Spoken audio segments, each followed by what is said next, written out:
Did you find that you was getting sick a lot? Oh my word. my history of sickness is real.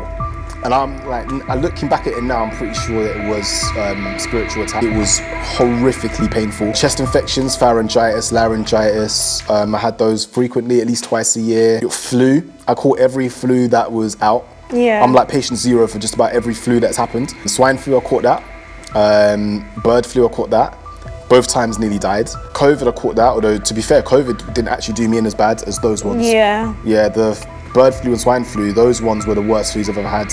When you got sick, did you notice any pattern or any particular time that you would get sick, or any event that would happen before or after? It would just like come. Oh, it's just random. It's like they've just got assignments and they just say keep him sick. So they'll just send you everything and anything they possibly can. The worst one I had though was I had this allergic reaction that I had for the best part of maybe 4 or 5 years. And how it started is like a rash, like almost like a small rash, but it'll be all over your skin. But I used to have it in patches, so at the beginning it was like bits here, bit here. And over a period of about a year, and it would happen and it's really itchy. And then after a little bit of time it will go. And then 2 weeks later it will return in a different place, like on your leg or here. And it's really badly itchy, then it will go. Yeah. As time went on, it got worse. It started covering more of my body, and the actual rash, like imagine like one of them could be like that big, one like spot that big raised off your skin like that. Oh my gosh. And you would have these all over, and then you'd have small ones around it and really big ones everywhere, and they are so itchy. I would want to scratch it so hard that I bleed, because the pain of the scratching it until it bleeds is better than the feeling of the itch. Wow. It was that bad, and there was no way of making it feel any better. I remember I was in Guy's Thomas Hospital to get like a test to see what allergies I've got. Came back clear. There was nothing. I went to an allergy specialist. I went to an endodiabetes doctor. They stripped my diet down. It just came to a conclusion that they were like, we have no idea what's causing this. We don't even know what it is.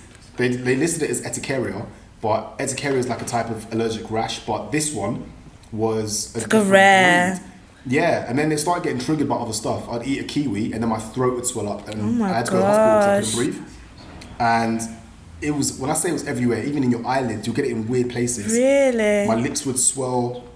It was really damn bad, like really, really bad. So yeah, over a period of years I had that, and I was just kind of coping. Actually, because of that, I spent my 16th birthday in Northfield Park Hospital with my mum. Yeah. And it was just like, it was horrific. And my parents got to the point where they were like, we can't live like this.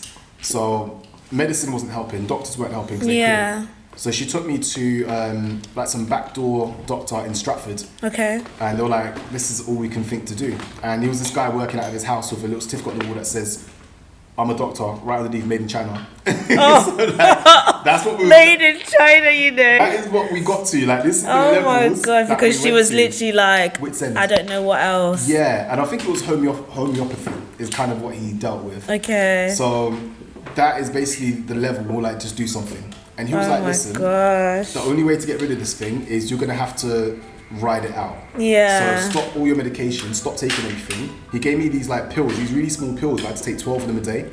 And he was 12 like, a day? It was horrific. But I was like, I'll do anything. And because it was like so bad. Yeah, and he said to me, he was like, look, the next 2 weeks are gonna be the worst of your life, because you're now not taking any painkiller, you're not taking anything to help the itching.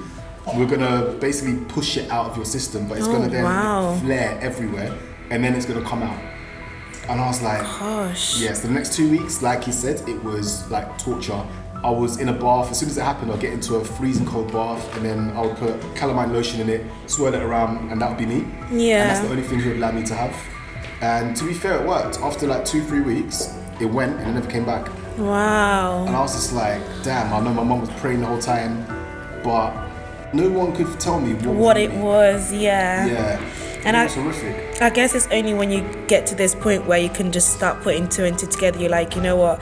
This was part of the assignment. Exactly. Like you said, weaken you, and then they can obviously do what they want to do. Exactly. And because all my attacks after that seemed to keep happening when I was ill, it gave me that link, and I was like, okay, randomly I'm ill, now you're attacking me. Tell us a little bit about, because earlier you mentioned like as a child how you was going to be offered as a sacrifice, and then obviously your mum that stepped in and was like, No. Yeah, so she's not really aware of whether it was going to be like some kind of a sacrifice or something along those sort of lines. But it was kind of along the lines of there may have been like a witch doctor that wanted to get involved in the early part of my life, even like before I was born. And she was like, no, I don't want anything to do with that. I don't want any of that. But the fact that that conversation would even have happened would open the door a little bit to any demonic entities that are already there. Yeah. But there's a generational curse anyway. Yeah. It's already got that access. It's interesting though, like that those conversations started happening even before you was born. Yeah. So it's almost like, was you already a target? My partner's dad used to be involved in things like that. So in Milton Keynes... Was he like a Freemason or something? Or he wasn't a Freemason, but he was classed almost like a... I think he called it a white witch. Okay. So in the satanic circles, you've got the light path and the dark path. Mm-hmm. So like direct Satanism, they'll have these two paths, and that's what they call it, the light and the dark. And they believe the light path is like healing and stuff like that. And the dark path is more witchcraft, where you can send curses and things like that. And he believed he was on the light path, and he was doing like these energy rituals to help people and sending prayers. He even had like this demonic book with I can't remember what it's called, but you know the guy where he stands in a circle and he's got like arms out here, arms out here, arms out here. Okay, yeah.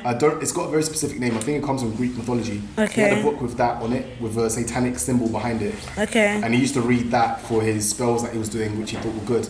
Wow. And they used to meet in Milton Keynes near the Peace Pagoda. Mm-hmm. There's an area there that looks like Stonehenge. Okay. Like a mini Stonehenge, and they would meet there, and that's like an energy centre.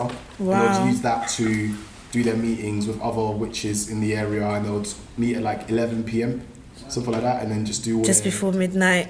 Yeah. Oh my gosh. Yeah, so it's a bit like, yeah, it's crazy. That's so interesting. Like you both have come from that kind of background. Yeah, and I didn't realize it either. Yeah. Like when we met, we were still like, I was fully into the new age stuff. Like, fully into it. She wasn't anything, but obviously her dad was into this stuff, and she didn't even know.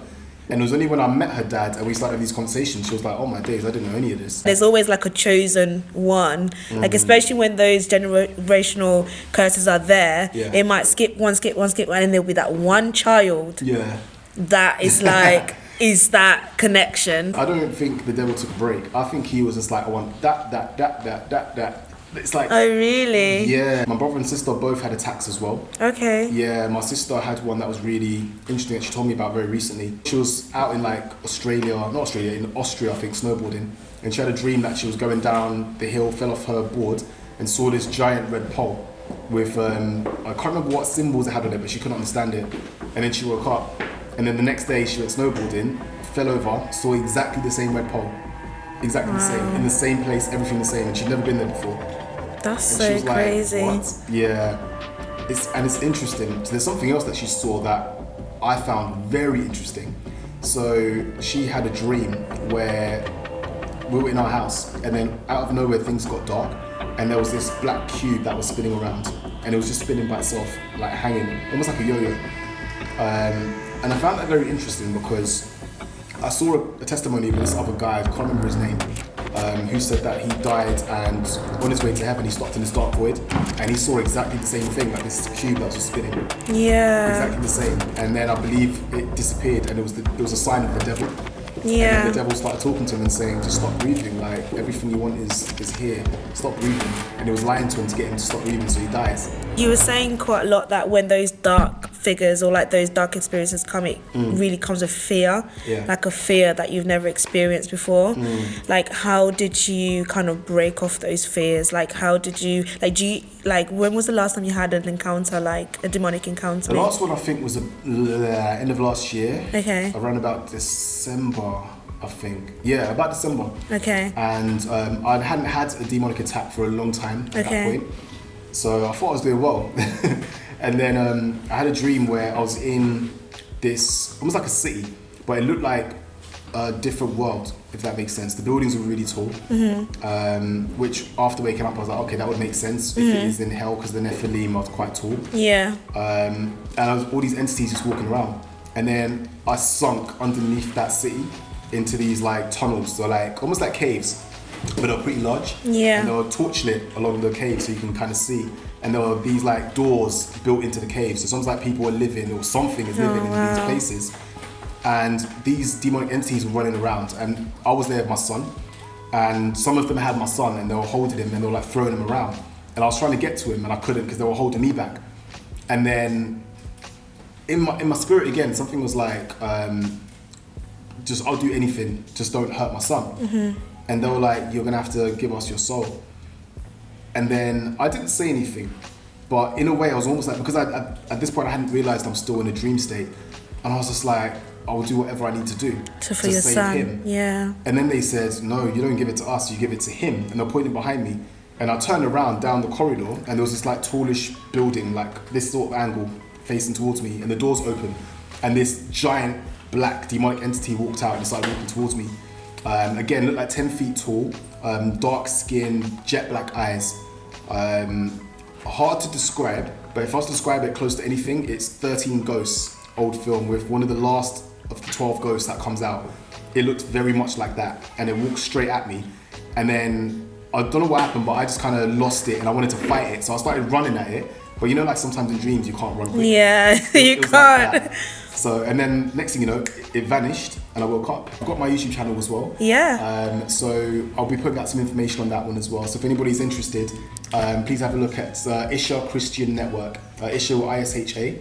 Have a look. There's one video there for now, but there will be more coming out. I'm going to be talking about different religions as well, and the music industry, so stay tuned. Wow, you have to catch the full episode on all the podcast channels: Apple Podcasts, Spotify, Amazon Music, Player FM, iHeartRadio, and the rest of them all. Check out my website on Podbean. Just before you go, I would really appreciate it if you drop a comment. Let me know your thoughts on the episode. The link to the full video is right in the description.